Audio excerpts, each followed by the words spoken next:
Hi, everybody, it's Alyssa. I'm here to talk today about a question that I get asked a lot in one way or another. And that question is, should I make my kid practice? Now, this is a little bit of a complex question. My short answer would be yes and no. And here's why. First of all, it is normal to require your kids to do something, right? Like, otherwise, kids would show up to school without pants. Like, there's certain things in life that we have to challenge our kids to do, even though it's hard, and maybe not the decision they would make on their own. Practicing can fit into that wheelhouse, right? Of things that don't necessarily want to do in the moment. This is why, the coach at sports practice makes you run, makes you do laps, makes you do drills, all those things that, the whole team groans and then they go for it, right? But that makes them better athletes, and we understand that. Practice can be one of those things. Doing scales, doing a new song that's hard, that doesn't sound good in the beginning, those are challenges, right? And your kid doesn't have a sports coach right with them, cheering them on and pushing them to do those hard things. And they need that from someone, because us as teachers, we're not there with them every day of the week. We only see them for a half an hour. And there's only so much motivating we can get done in a half an hour. So they need your help for that. And whether that's just asking them to play a song, asking them what they're working on, whether it's setting a timer and saying, this is your time set aside for practice, they need your help to set that time aside for practice, to encourage it, to foster it, and to give them that space in their schedule to do that and give them the tools that they need, which when they're young can also mean helping them when they get stuck.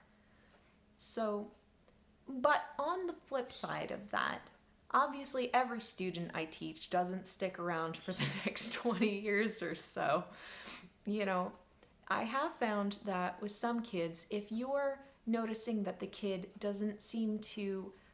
never seems to head to the piano to play for fun, they avoid it, lessons are stressful, practice is, if every aspect of it is stressful, they really don't like performing, you don't notice them singing very much on their own, or maybe they've just taken up a new hobby that they're really excited about and they want more time for it.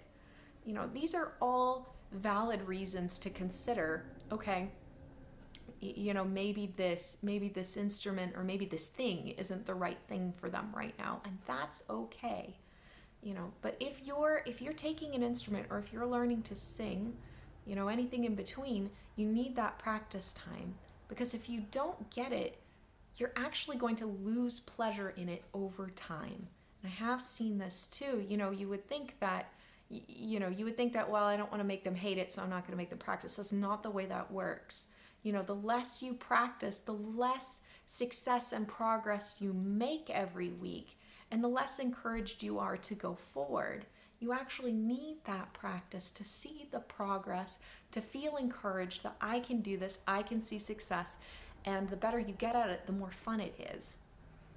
So, it's when a kid is struggling to practice, it's a good time to sit down with your teacher and evaluate, is this something the student really likes? And not just time with the teacher, but the instrument itself. Is this something the student really likes? And if it is, then figuring out how you can help the student to set them up to succeed and do well. And that means, from the teacher's part, assignments that the kid knows they can achieve. And from the parent's part, an agreement with the kid that if this is what you want to do, then this is how we need to set that time aside. So I hope that helps, gives you something to chew on, and I hope you have a fantastic rest of your week. Catch up with you later.